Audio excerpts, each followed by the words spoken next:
Hello friends, welcome back to our channel JEE Multiverse. तो जैसा कि आप लोग अपनी स्क्रीन के सामने देख पा रहे हो, आज हम करने जाने वाले हैं इलेक्ट्रोस्टैटिक्स का प्रॉब्लम नंबर 1 और हमारी ओनली इलस्ट्रेशन सीरीज का ये पहला सवाल है। तो दोस्तों, आज के इस वीडियो में मैं आपको ये क्वेश्चन का सॉल्यूशन बताऊंगा और उससे पहले मैं आपको एक चीज़ बताना चाहूँगा कि अगर आपने हमारी चैनल को अभी तक सब्सक्राइब नहीं किया तो अभी तक हमारी चैनल को सब्सक्राइब कर लो अभी के अभी, क्योंकि ऐसे ही हम मज़ेदार और इंटरेस्टिंग इलस्ट्रेशंस के सॉल्यूशंस आपके साथ में आपके सामने लाते रहते हैं। तो आइए बिना किसी देरी के मैं आपको इस क्वेश्चन का सॉल्यूशन बताता हूँ। तो बेसिकली इस क्वेश्चन में हमें क्या पूछा गया है कि ये क्यूब है हमारा, जो कि एक्स वाई और जेड एक्सिस पे ऐसे रखा गया है और इस क्यूब के सारे ही वर्टेक्स यानी कॉर्नर पे एक चार्ज क्यू रखा गया है। ठीक है, एक चार्ज क्यू रखा गया है। तो हमें क्या पूछा गया क्वेश्चन में, find magnitude of force on one of the 8 charges due to 7 other charges. मतलब कि किसी एक चार्ज क्यू पे दूसरे 7 चार्ज के वजह से हमें उसमें नेट फोर्स एफ जो कि होगा, वो कुछ भी आया वो हमें निकालना है। तो दोस्तों, इसके तो बेसिकली 2 तरीके होंगे। सबसे पहले मैं मेथड 1 आपको बताऊंगा, मतलब पूरा सॉल्व करके नहीं बताऊंगा कि लोग ऐसे करते हैं। जैसे कि मैंने यूट्यूब पे कई वीडियोस दिखे हैं, उसमें सीधा सीधा लोग एफ को क्या मान लेते, के Q1 Q2 और उसमें उसका ये R1 vector minus R2 vector, ठीक है, मतलब सीधा, और बाद में उसका R1 माइनस R2 वेक्टर का होल, मतलब इसका मैग्नीट्यूड का क्यूब। ठीक है, ऐसे लोग करते हैं, पर जनरली इसमें मुझे लगता है कि लोगों को समझ में नहीं आ रहा होगा, मतलब आ भी जाता होगा, पर ये बेसिकली बहुत ही मतलब ज़्यादा मतलब ऐसे एकदम एडवांस मेथड है। पर इस सवाल को सॉल्व करने का हमारे पास एक सिंपल मेथड भी है, मतलब हम समझ के ये सॉल्व कर सकते हैं। तो आइए वो मैं आपको सिंपल मेथड अभी बताता हूँ। तो सबसे पहले तो मैं वापस अपना एक बार एक क्यूब बना लेता हूँ इधर। इसमें मुझे एक्स वाई जेड की ज़रूरत नहीं पड़ेगी। ठीक है, देखो अभी मैं आपको एकदम अच्छा मेथड बताता हूँ। ये Q Q Q Q Q Q Q और ये क्यू। तो अभी दोस्तों मैं ना ये वाला जो चार्ज है ये पकड़ लेता हूँ। ठीक है, ये वाला जो चार्ज है ये पकड़ लेता हूँ। अभी आप सबको पता होगा कि क्यूब की जो लेंथ होती है वो सब में सेम होती है, सारी जो लेंथ है वो सेम होती है। तो इसमें 3 चार्ज ऐसे है जो डिस्टेंस ए पे है। एक ये वाला डिस्टेंस ए पे है, ठीक है, और एक ये दोस्तों देखो, ये वाला क्यू दिख रहा है आपको, ये वाला क्यू और ये वाला क्यू आपको भी डिस्टेंस ए पे नजर आएंगे, और उसके साथ ये वाला तो आपको खैर नजर आ ही रहा है। ठीक है, 3 4 ऐसे डिस्टेंस ए पे आपको नजर आ गए। ठीक है, अभी आपको मैं आराम से ये पूरा वीडियो एंड तक देखिए, आपको ये क्वेश्चन एकदम अच्छे से समझ में आ जाएगा। ये जो क्यू है और ये क्यू है, देखो अगर दोनों पॉजिटिव चार्ज है तो ये इस पे इसको अट्रैक्ट करेगा या रिपेल करेगा, इसको रिपेल करेगा। तो ये ऐसे जेड एक्सिस की तरफ रिपेल करेगा। ये वाला जो है ऐसे वाई एक्सिस के, मतलब ऐसे ये वाई एक्सिस है, ऐसे देखो ये जो है, ये इसको आप इस डायग्राम के साथ कंपेयर करो। तो ये वाला क्यूब, मतलब ये वाले क्यूब में हमने ये चार्ज, ये वाला जो है ऊपर वाला हमने माना। ठीक है, ऊपर वाला हमने माना, तो इधर जो चार्ज नीचे क्यू होगा वो इसको ऐसे जेड ऊपर की तरफ धक्का मारेगा। ये वाला जो चार्ज होगा वो इसको ऐसे की तरफ धक्का मारेगा, और ये वाला जो चार्ज होगा वो इसको ऐसे की तरफ धक्का मारेगा। ठीक है, ये वाला जो चार्ज होगा वो इसको ऐसे धक्का मारेगा, ये वाला ऐसे, और ये नीचे वाला जो है वो ऊपर सीधा मारेगा। ये आपको, आई होप आपको समझ आ जाएगा। ठीक है, अभी देखो इसमें क्या हो रहा है, एक ऐसे जेड एक्सिस पे लग रहा है फोर्स, एक ऐसे लग रहा है वाई एक्सिस पे, अरे एक्स एक्सिस पे, और एक ऐसे लग रहा है किस पे, अपना ये जेड एक्सिस पे, ये एक्स एक्सिस पे, ये वाई एक्सिस पे फोर्स लग रहा है। अभी देखो तीनों जो फोर्स है वो उसकी वैल्यू जो है वो सेम है, तीनों जो फोर्स है उसकी वैल्यू सेम है, क्योंकि डिस्टेंस सेम है, चार्ज सेम है, सब सेम है। अभी आप सबको पता होगा कि जब तीन फोर्स 90 डिग्री पे लग रहे हैं, 3 फोर्स 90 डिग्री पे लग रहे हैं, तो उसका रिजल्टेंट आता है √3F। ठीक है, ये तो आपको पता ही होगा, 3 फोर्स अगर 90 डिग्री पे लग रहे हैं और इक्वल है तो उसका रिजल्ट आता है √3F। ठीक है, बस। तो अभी हम इसको, एक चीज तो हमने नोटिस कर ली कि इस पे जो एक चार्ज होगा, मतलब इस पे जो एक फोर्स होगा, ये जो होगा वो √3 इंटू एफ क्या है, KQ²/A²। ठीक है, एफ क्या है, KQ²/A² प्लस, और ये जो हमारा आता है ये किसके अलॉन्ग आता है, ये हमारा आता है डायगोनल के अलॉन्ग। ठीक है, डायगोनल के अलॉन्ग आता है, डायगोनल के अलॉन्ग ये हमारा जो फोर्स आता है।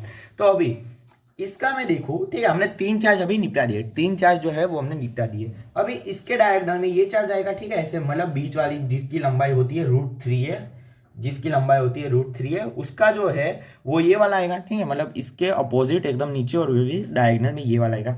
तो अभी इसके अलोंग ही उसका जो नेट फोर्स हमने √3 कैलकुलेट किया वही इसके अलोंग आएगा, पर इसमें अभी इसका फोर्स भी जुड़ेगा क्योंकि ये भी इसको रिपेल करेगा। तो इसका फोर्स क्या लगेगा दोस्तों, KQ² अपॉन √3 A का होल स्क्वायर, ये भी लगेगा फोर्स, ठीक है। अभी देखो हमने चार्ट तो निपटा दिया क्योंकि एक ये वाला, एक ये वाला, एक ये वाला और एक ये डायगोनल वाला, ठीक है। अभी किसकी बाकी रही, अभी ये अपने जो ये स्क्वायर में इसका जो डायगोनल बन रहा है जिसकी वैल्यू √3 होती है, मतलब ये एक स्क्वायर पीछे वाला स्क्वायर ले लो, उसमें जो क्यू उसके डायगोनल पे रखा गया उसके बाकी है, तो उसका मैं भी आपको एकदम अच्छे से बता दूँ, ठीक है। मान लो ये वाला जो डायगोनल है वो मैं इधर ड्रॉ कर लेता हूँ, मतलब ये वाला स्क्वायर डायगोनल, मतलब ये वाला स्क्वायर जो है वो मैं इधर ड्रॉ कर लेता हूँ। तो अभी ये दोस्तों ये क्यू, ये वाला क्यू ये है, ये वाला ये लिखा मैंने, ये वाला ये यहाँ पे और ये वाला ये जैसे कि इधर आ जाएगा। तो अभी इस पे ये जो क्यू है वो ऐसे फोर्स लगाएगा। दोस्तों ध्यान रखो, मैंने ये जो डिस्टेंस ए पे था और ये जो डिस्टेंस ए पे था वो तो गिन लिया, जो हमने स्टार्टिंग के ये जो √3 निकाला उसमें ये मैंने तीनों गिन लिए, ये वाला और इसके नीचे वाला और ये वाला, ठीक है, वो तीनों जो ए डिस्टेंस पे थे वो तो गिन लिए। तो अभी इसका तो मुझे कोई काम नहीं है क्योंकि हमें सिर्फ इसके कारण निकालना है।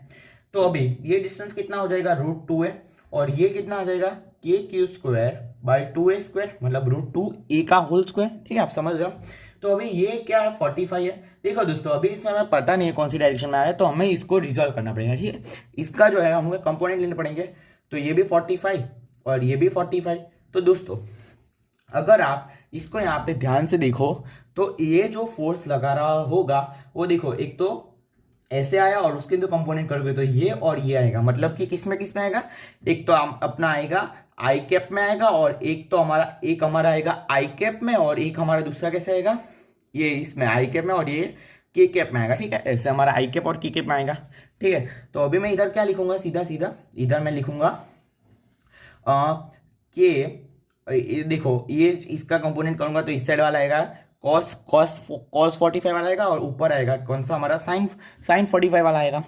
तो अभी मैं अगर cos 45 पे कारण लिखूँ, cos 45 का जो कंपोनेंट है वो लिखूँ तो क्या है KQ² अपॉन 2√2A², ठीक है, KQ² अपॉन 2√2A² यही लिखूंगा।